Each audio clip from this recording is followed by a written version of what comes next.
Hola, buenos días. Les habla Magda Palacio Hurtado. Yo soy la asesora de primera infancia de Childfund de la oficina regional de Panamá. Y en nombre de esta oficina quiero darles una muy cordial bienvenida a este primer encuentro de la comunidad virtual de aprendizaje de Childfund. La oficina ha emprendido esta iniciativa para lograr que el Programa de Desarrollo Infantil, o ECD como lo conocemos, llegue a obtener realmente una excelente calidad en el desarrollo de todas y cada una de sus actividades. Y para hacer esto, nos estamos apoyando en una herramienta que es la teoría de cambio. Y esta teoría de cambio nos dice que si realmente queremos en un largo plazo lograr una sociedad con niños y niñas con una excelente salud física, mental y emocional, que desarrollen todos sus potenciales, que tengan familias estables y que vivan en unas comunidades que apoyen ese desarrollo y que también respeten sus derechos, es importante que en esta primera comunidad de aprendizaje le demos una gran relevancia al tema de los derechos de la niñez. Es por eso que hemos decidido iniciar toda esta serie de reuniones con esta primera conferencia que versa sobre los derechos de la niñez. La conferencista es Raquel Vergara Costa. Aquí vemos, estas son las rutas de la teoría de cambio en la primera etapa de vida. Esta primera etapa de vida tiene unos 4 dominios en la teoría de cambio y vemos su gran influencia, que 3 de estos dominios corresponden a 3 derechos: el derecho a la protección, el derecho a la vida, el derecho a la educación. Y si nosotros queremos tener cuidadores empoderados, que realmente responden, que gestionan y que tienen poder de decisión para mejorar la vida de sus niños, debemos tener en cuenta cada uno de estos derechos. Y vemos cómo los derechos están interconectados. Y cada uno de estos dominios, tanto el de cuidadores, como el derecho a la protección, el derecho a la vida y el derecho a la educación, forman parte de esa gran meta: lograr que nuestros niños realmente lleguen a desarrollar todas sus potencialidades en sociedades que tienen capacidad también de producir, de estar satisfechos, de vivir en hogares que no tengan violencia y que sobre todo haya respeto por los derechos. Sociedades que van a ser productivas y mejores. Entonces, volvemos de nuevo a que este pilar fundamental para que realmente logremos todos estos cambios se logra gracias a que tengamos en cuenta los derechos de la niñez.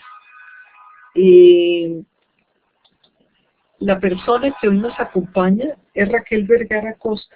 Ella es psicóloga, es especialista en política social, tiene una maestría en derechos humanos y ha trabajado en prevención y protección a la infancia y la adolescencia en la perspectiva de derechos y enfoque diferencial.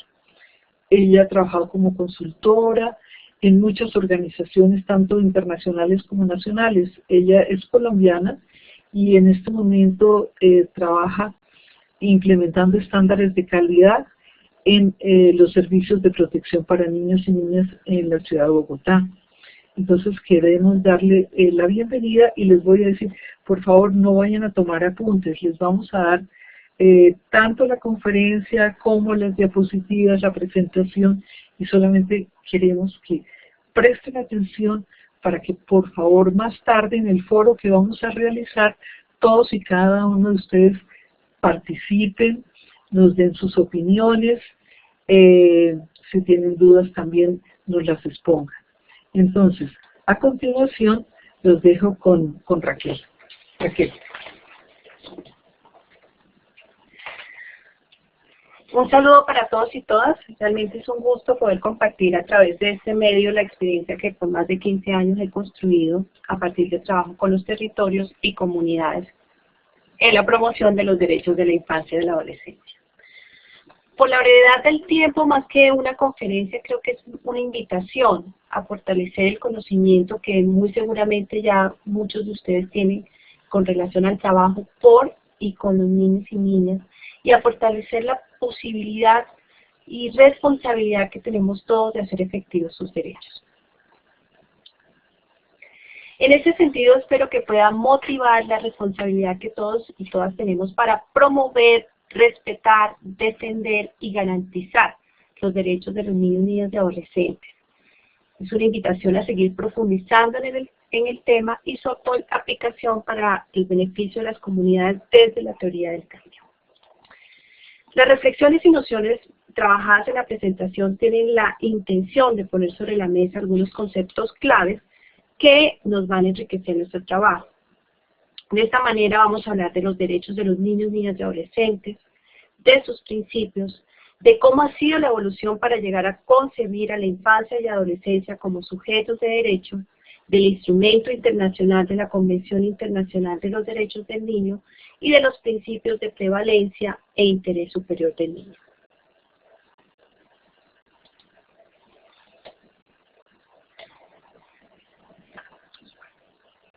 ¿Qué son los derechos humanos? Entendemos los derechos humanos como aquellas condiciones que permiten a la persona su realización, que incluyen a todas las personas por el simple hecho de su condición humana, para la garantía de una vida digna, sin distinción alguna de raza, color, sexo, idioma, religión, opinión política o de cualquier otra índole. Son garantías intrínsecas a los seres humanos, las cuales tenemos por el solo hecho de existir.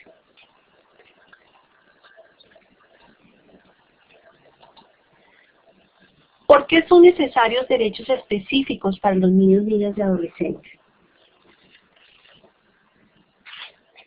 La comunidad internacional reconoció que, a diferencia de los adultos, las personas menores de 18 años necesitan una atención y protección especial, incluso antes del nacimiento. Es decir, por ser personas en proceso de maduración y crecimiento, necesitan de condiciones específicas que garanticen su desarrollo integral. De esta manera, esas condiciones se transforman en derechos, pues se considera indispensable para que los niños, niñas y adolescentes logren su pleno y armonioso desarrollo y una vida autónoma, independiente, satisfactoria y, por qué no decirlo, feliz. Un ejemplo muy bello de esto tiene que ver con el derecho que tienen los niños al juego, el cual no está expresado en ningún otro instrumento internacional ni para otro grupo de personas. En tanto que hoy en día comprendemos que el juego, la recreación y el deporte son parte indispensable para la formación y el desarrollo de la infancia. Vamos a comentar sobre los principios que rigen estos derechos. El de universalidad. Esto quiere decir que los derechos de la niñez son vigentes y se deben garantizar a todos, óigase bien, a todos los niños y niñas sin ninguna discriminación. Y que estos derechos son iguales sin importar la nacionalidad que cada uno de ellos tenga o su pertenencia étnica. Todas las personas nacen con derechos humanos independientemente de su origen étnico, sus creencias o sus prácticas. Sin embargo, a pesar de los sólidos avances en materia legislativa, es sabido que los niños, niñas y adolescentes han sufrido las consecuencias de la marginación, discriminación dentro de sus países y son los que siguen corriendo un mayor riesgo de que sus derechos no se cumplan. Los derechos son exigibles. Esto es grandioso. Todo ciudadano, adulto, adolescente e incluso niño puede pedir o requerir a la autoridad competente que se cumplan los derechos. No es un favor que le estamos haciendo a los niños, es una obligación que todos y todas tenemos. Al estar reconocidos por todos los países, permite exigir su respeto y cumplimiento.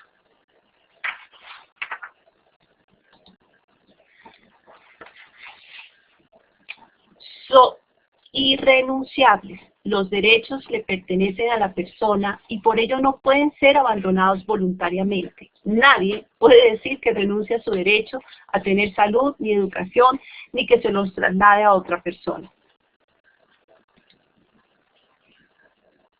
El principio de indivisibilidad e interdependencia nos indica que no se debe conceder un carácter prioritario a ninguno de los derechos, pues todos son igual de importantes.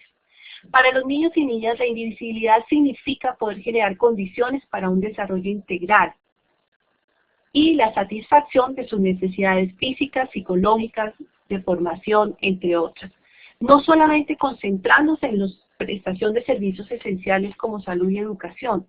Lo anterior exige trabajar integralmente y en asociación con otras organizaciones, disciplinas que dispongan de aptitudes, conocimientos y servicios complementarios para lograr satisfacer todos los derechos. Es así como, por ejemplo, si un niño o niña o adolescente tiene garantizado su derecho a la educación, también debemos preocuparnos porque vaya a esta escuela con salud, con una nutrición adecuada, en un ambiente libre de violencias y donde no se discrimine por su condición étnica. Es claro que sin estas garantías, el derecho a la educación no se va a ver plenamente garantizado, puesto que un niño con hambre o al que se le haya violentado su autoestima, muy probablemente tendrá consecuencias y dificultades para poder aprender. Sin embargo, a través de los años, los niños, niñas y adolescentes no fueron considerados como hoy día sujetos de derechos.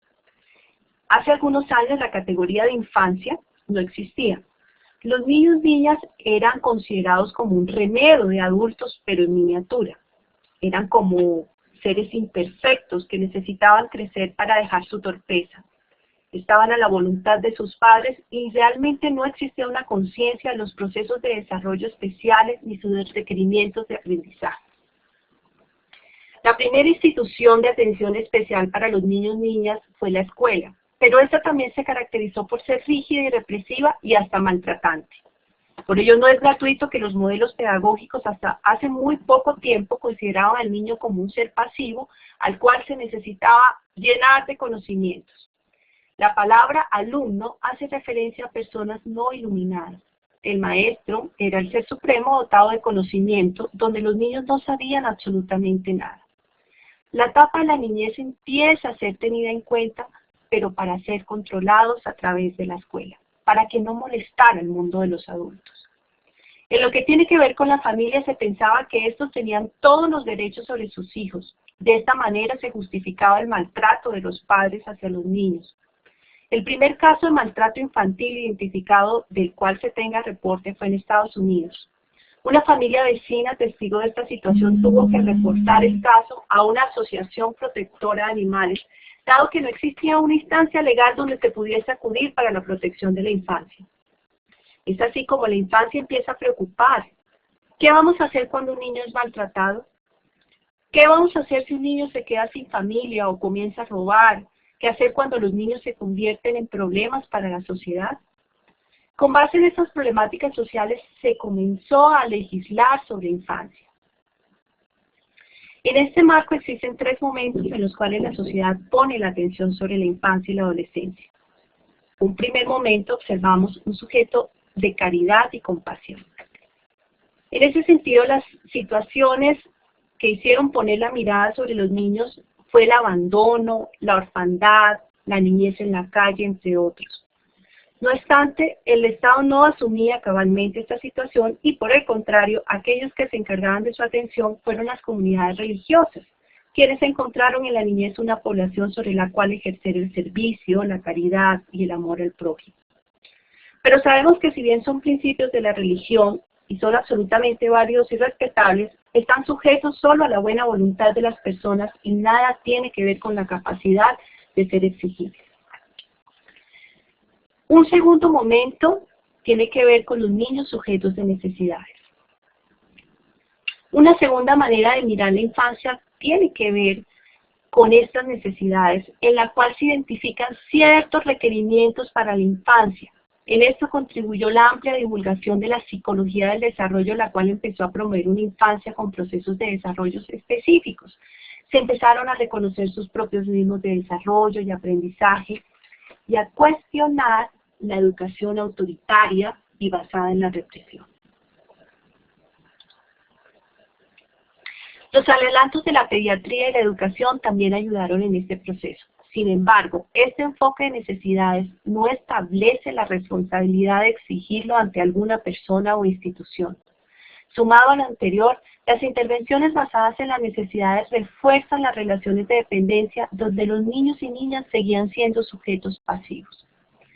Si bien este enfoque representó un gran enfoque, nada pudo aportar a los principios de universalidad, exigibilidad, irrenunciabilidad e indivisibilidad que mencionamos anteriormente, y las condiciones de maltrato, marginalidad, discriminación y condiciones de vida no dignas siguieron persistiendo. En un último momento tenemos los niños, niñas y adolescentes como sujetos de derechos. Nuestro momento. Finalmente, nuestros países deben avanzar a un enfoque que considera a los niños, niñas y adolescentes como sujetos de derechos, es decir, como titulares que pueden exigirlos ante sus responsables. En consecuencia, con la doctrina de la protección integral, los niños, niñas son sujetos de derechos con reconocimiento social, son ciudadanos activos y protagonistas de su propio desarrollo.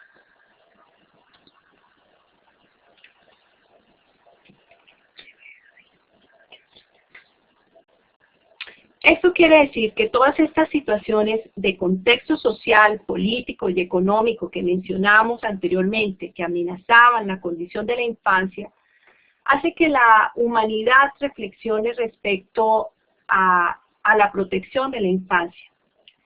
De esta manera surge el paradigma de la protección integral, en oposición a esas situaciones irregulares que mencionamos anteriormente. Es de esta manera como nace la Convención Internacional de los Derechos del Niño.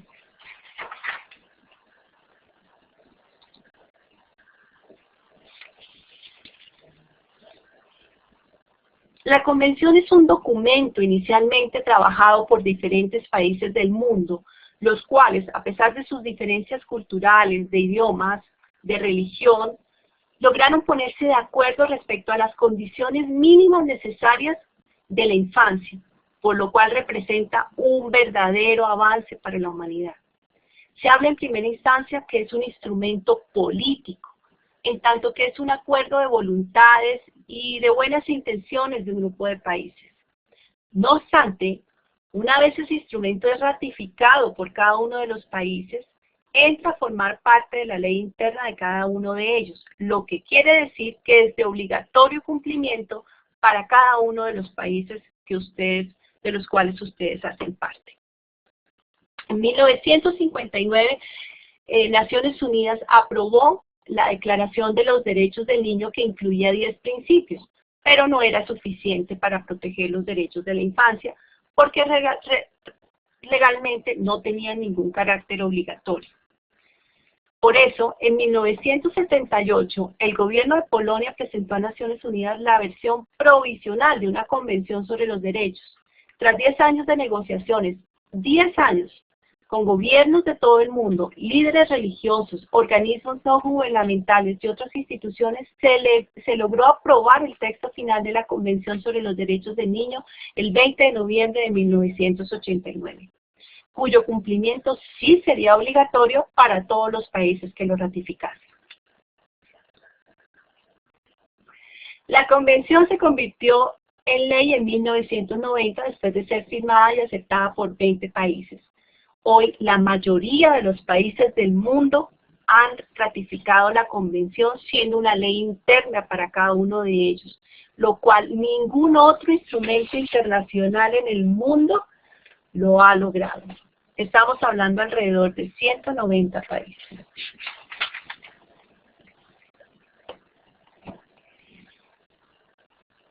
La convención era necesaria porque aun cuando muchos países tenían leyes que protegían a la infancia, algunos no las respetaban.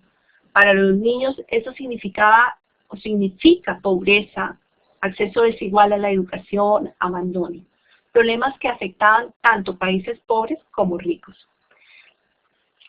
La Convención a lo largo de sus 54 artículos reconoce que los niños son individuos con derechos en pleno desarrollo. Además, la Convención constituye un modelo para la salud, la supervivencia, la educación, la protección y el progreso de toda la sociedad humana. Es un derrotero que marca el camino y el trabajo a realizar con y por los niños y adolescentes. Después de un tratado, una vez la Convención surge, se suelen añadir protocolos facultativos, como el que aparece como los que aparecen en la diapositiva.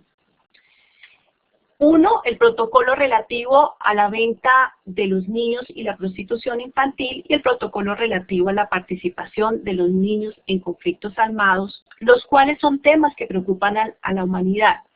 Como no fueron desarrollados inicialmente en la Convención, tuvieron que añadirse otros documentos para poder hablar sobre los derechos en estos temas específicos. Es facultativo, se dice que es facultativo porque no es obligatorio hasta que los países no lo ratifiquen. La Convención de los Derechos del Niño es el tratado internacional con la más amplia ratificación de la historia. Los países que han ratificado tienen que rendir cuentas sobre su cumplimiento al Comité de los Derechos del Niño. Es un comité que está formado por 18 expertos en el campo de los derechos de la infancia, procedente de diversos países. Vale la pena que cada uno de ustedes revise cuáles son las recomendaciones que este comité ha realizado a cada uno de sus países, puesto que los informes que presentan marcan los avances y los retos que se tienen en materia de garantía de los derechos de los niños, niñas y adolescentes. La Convención sobre los Derechos del Niño se ha utilizado en todo el mundo para promover y proteger los derechos de la infancia.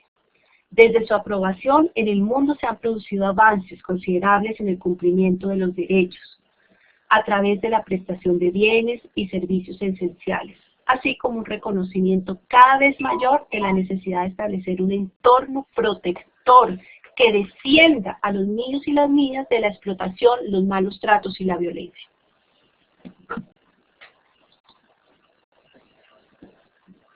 Como ya mencionamos, está compuesta por una serie de 54 artículos que estipulan los derechos humanos básicos que deben disfrutar los niños y niñas en toda parte del mundo.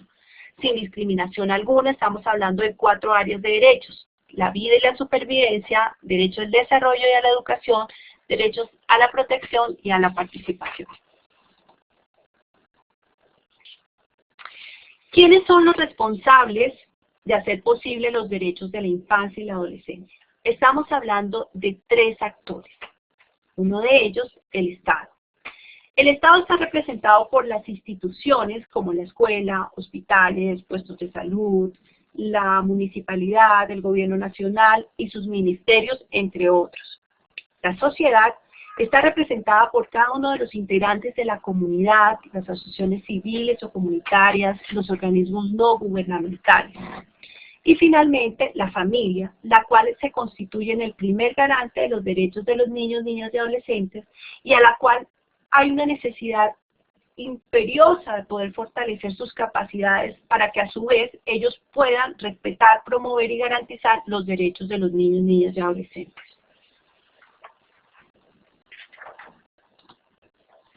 A manera de conclusión, entonces, podemos decir que en el marco de la Convención Internacional de los Derechos de los Niños, Niñas y Adolescentes,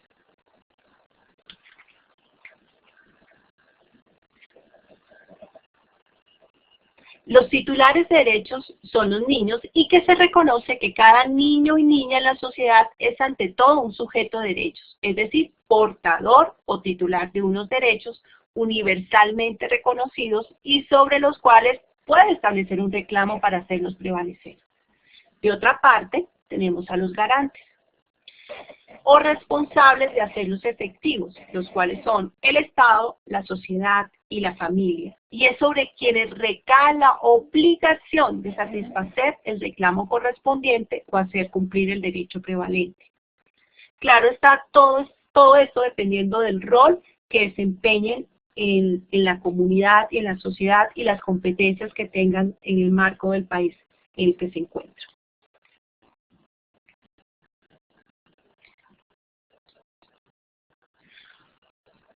Una vez dicho todo lo anterior y pasando todo este discurso al plano personal, vale la pena preguntarnos ¿cuál es mi responsabilidad con la promoción y defensa de los derechos de los niños y las niñas en mi familia?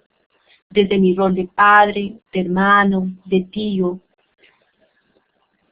¿Realmente, como adulto, estoy considerando a los niños, niñas y adolescentes como un sujeto activo de derechos? Desde el trabajo y acciones que desarrollo para mi comunidad, ¿cuál es mi responsabilidad con la promoción y defensa de los derechos de los niños y las niñas? ¿Estoy haciendo lo que debo hacer?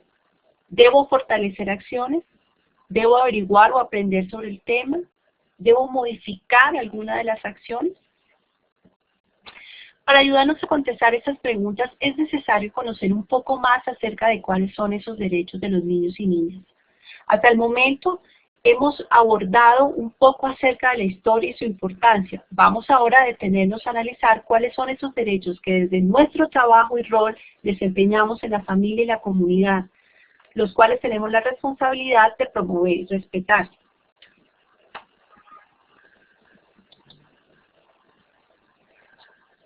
Para una mayor comprensión, y los hemos venido repitiendo durante toda la charla, existen 4 grupos de derechos. Si nosotros vamos a la convención como tal, vamos a encontrar que existen muchos más, pero están agrupados en estas 4 áreas de derechos. Antes de detallar algunos de los derechos de la infancia, es preciso recordar que además de normas, los derechos de los niños, niñas y adolescentes plantean una forma de relacionarnos con ellos, desde lo que es bueno, justo y necesario para su desarrollo. De esta manera nos da respuesta acerca de lo que se debe hacer cuando los niños sufren, se respetan o son víctimas de cualquier tipo de explotación o malos tratos. Es importante tener claro que estas situaciones en las que se respetan los derechos de los niños, niñas y adolescentes, les duele a los niños. Dejan huella. Una huella dolorosa que entorpece su desarrollo, que daña su autoestima y que les impide ser felices.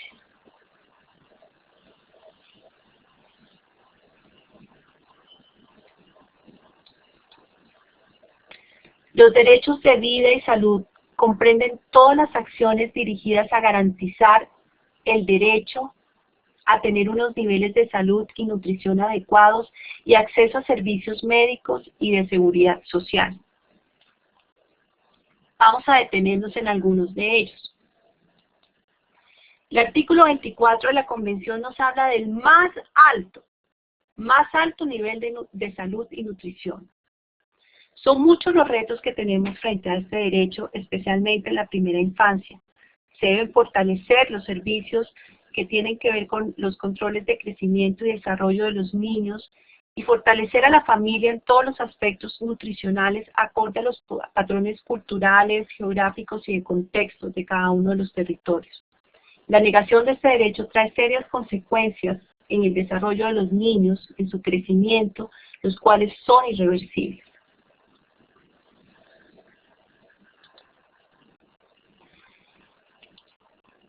A un nivel de vida adecuado para su desarrollo físico, mental, espiritual, moral y social.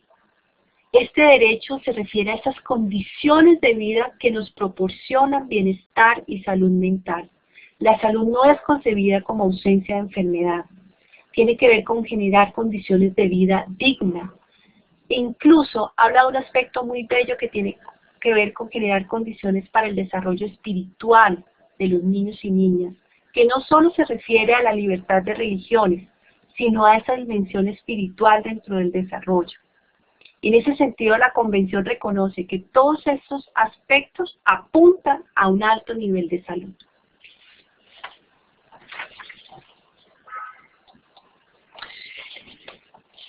El área de educación y desarrollo.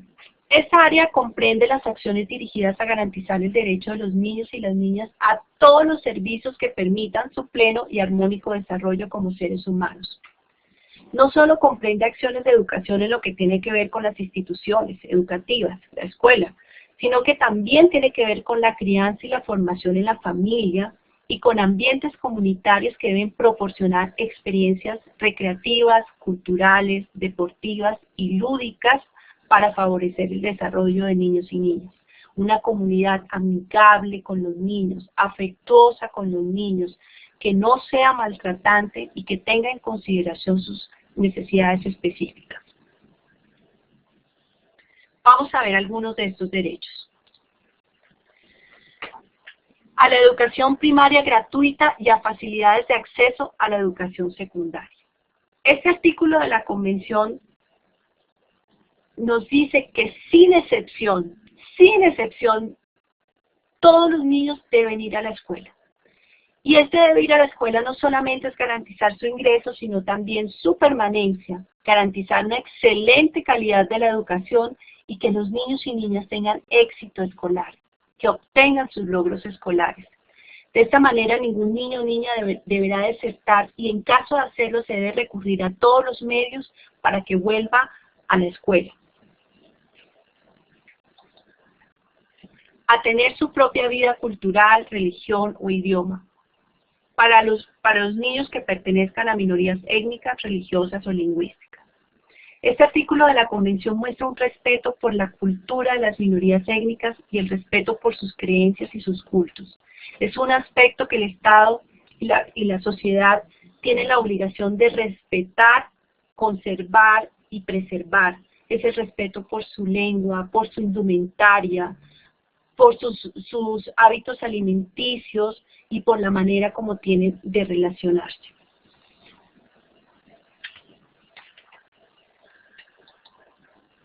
El artículo 18 nos habla que ambos padres deben asumir la crianza y responsabilidad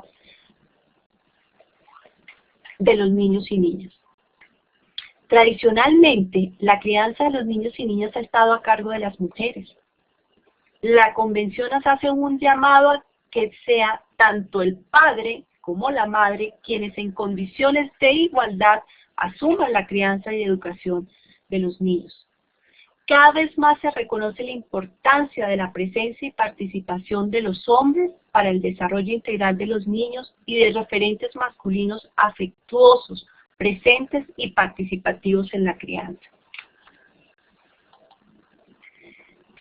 Los derechos de protección. Estos derechos comprenden las acciones dirigidas a garantizar la protección efectiva contra toda forma de abuso, maltrato, explotación, discriminación o cualquier práctica que limite las posibilidades de desarrollo del niño. Es el área de derechos con el articulado más amplio de la Convención, es decir, donde se describe el número más grande de derechos.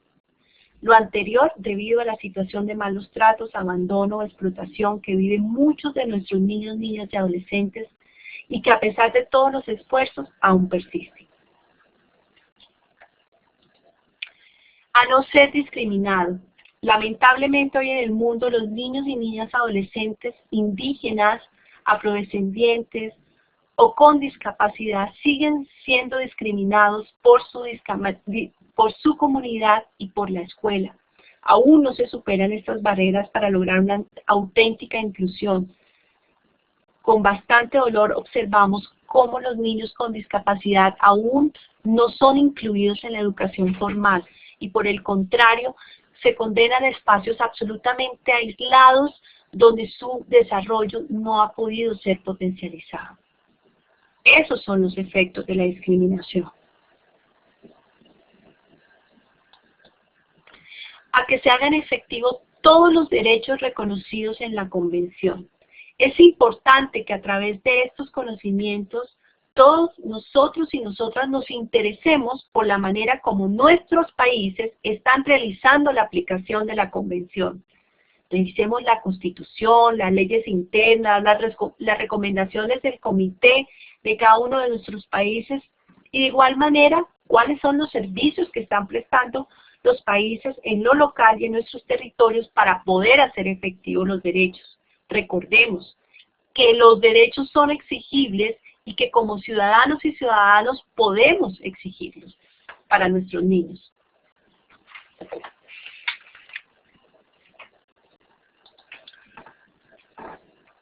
A que se les respete su vida privada. Son muchas las interpretaciones que podemos darle a este derecho, pero también quisiera hacer un llamado a lo que tiene que ver con el trabajo comunitario. Muchos de nosotros y nosotras tenemos acceso a información de la vida privada de los niños, niñas y adolescentes y a sus familias. Es necesario ser muy cuidadosos en este aspecto y no exponer esta información al resto de la comunidad. En aras a veces de un beneficio, lo que estamos haciendo es ir respetando un derecho, en tanto que hace parte de esa intimidad, de esta vida privada de los niños y niñas que no tenemos ningún derecho de poder y respetarla.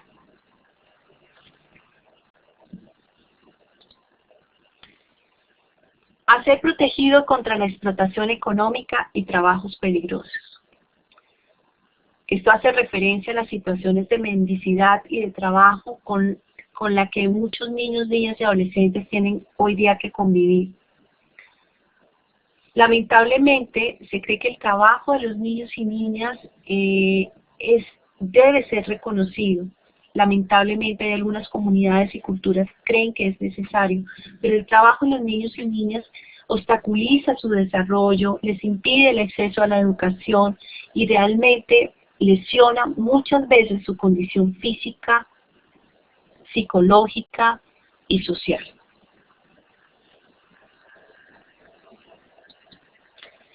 Protección contra toda forma de explotación y abuso sexual. Estos son de los aspectos más dolorosos sobre los cuales debemos intervenir en su prevención, en su detección, atención y reparación. Y uno de los hechos que más dolor más dolor y huella deja en la vida, especialmente de las niñas y de las adolescentes. Generalmente esta problemática está oculta en la vida familiar y comunitaria y hay que visibilizarla, detectarla como una grave violación a los derechos humanos de los niños, niñas y adolescentes.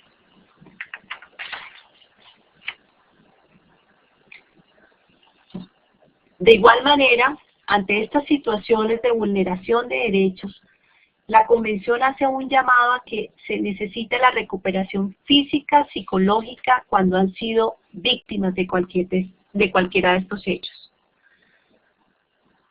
Hoy en día es posible que la recuperación física sea más viable, sin embargo, nos falta todavía muchísimo por explorar en esa recuperación psicológica.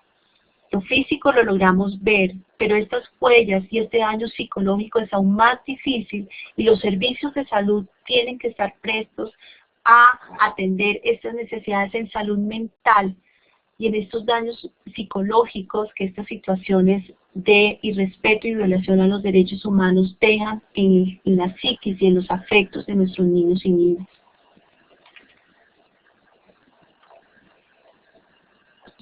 Finalmente están los derechos de participación.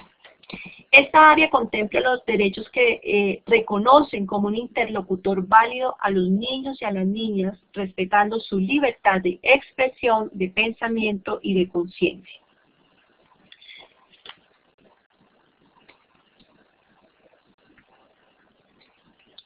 El artículo 12 nos dice que los niños tienen derecho a expresar su opinión en los asuntos que lo afectan y a que se le tenga en cuenta. En general, a veces, cuando llamamos a los niños a que participen en los asuntos que los afectan, los escuchamos. Pero lamentablemente el escuchar por sí solo no hace efectivo el derecho a la participación. Es escuchar y además involucrar y tener en cuenta eso que ellos han dicho en las decisiones que vamos a tomar. Si tenemos que tomar decisiones acerca de aspectos comunitarios, tales como el cuidado o la preservación del medio ambiente, los niños también tienen que estar ahí y los niños tienen que aportar y los niños son parte activa de ese cambio y de esa preservación del medio ambiente. Claro, esto tiene que ver con el nivel de comprensión que tenga el niño según su etapa del desarrollo y la información que nosotros también podamos suministrarles para que ellos puedan participar.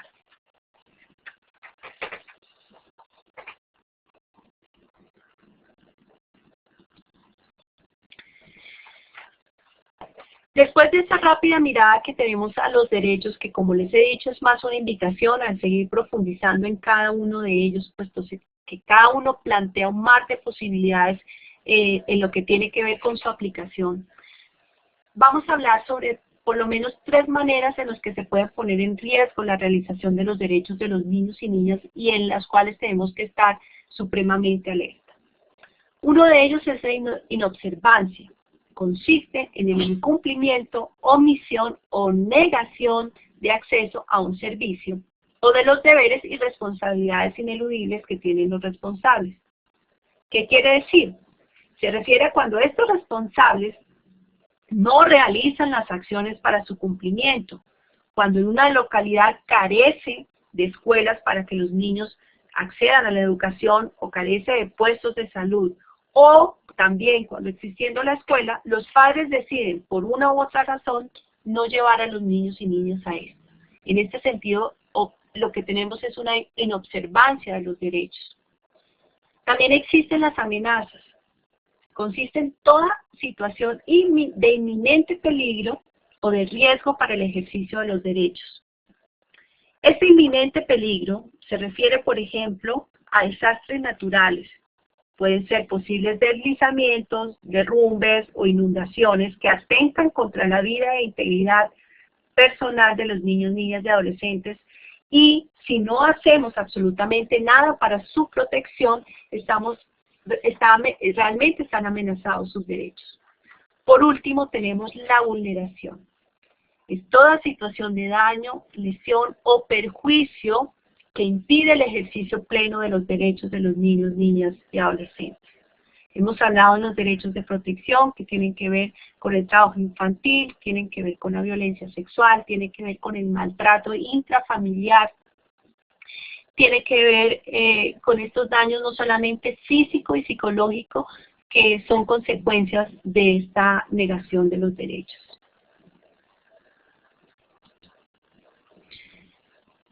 Ya para finalizar, es importante que veamos 2 principios que nos plantea la Convención.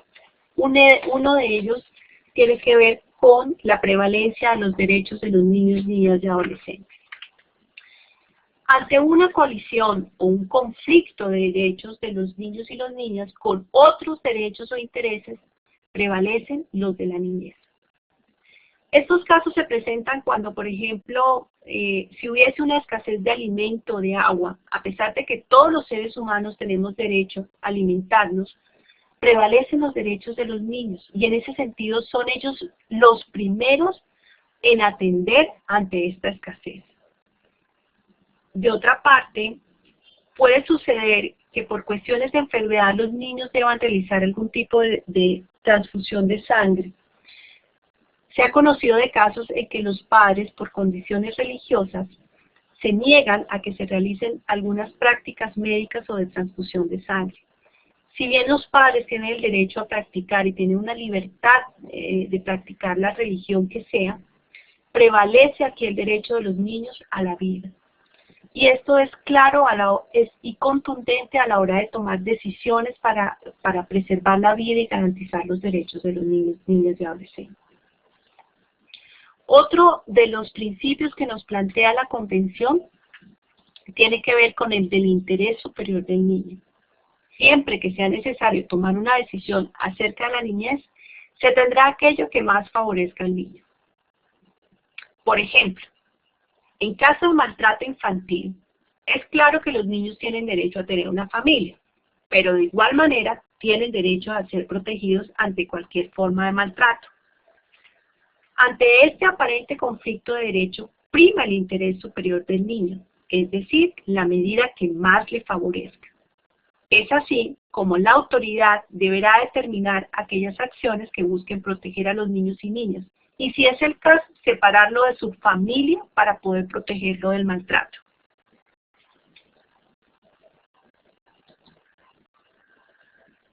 Ahora bien, finalizando, dejo algunas preguntas para la discusión. Esta discusión se produce más para mirar cuál es la situación que tienen en este momento los niños y niñas en su comunidad. ¿Se están promoviendo? Es decir, ¿se dan a conocer? ¿Cómo se están garantizando estos derechos en la comunidad? ¿A través de qué servicios se está materializando? ¿Cómo se vinculan esta realización de derechos con la teoría del cambio?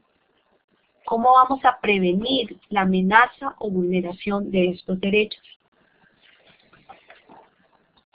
Finalmente, quiero darles las gracias por haber llegado hasta el punto de la conferencia que espero haya podido aportarles. Este es mi correo electrónico. Muchas gracias a Magda, muchas gracias a Chaifos por este espacio y estaré atenta a cualquier inquietud que ustedes tengan. Nos encontramos en el foro.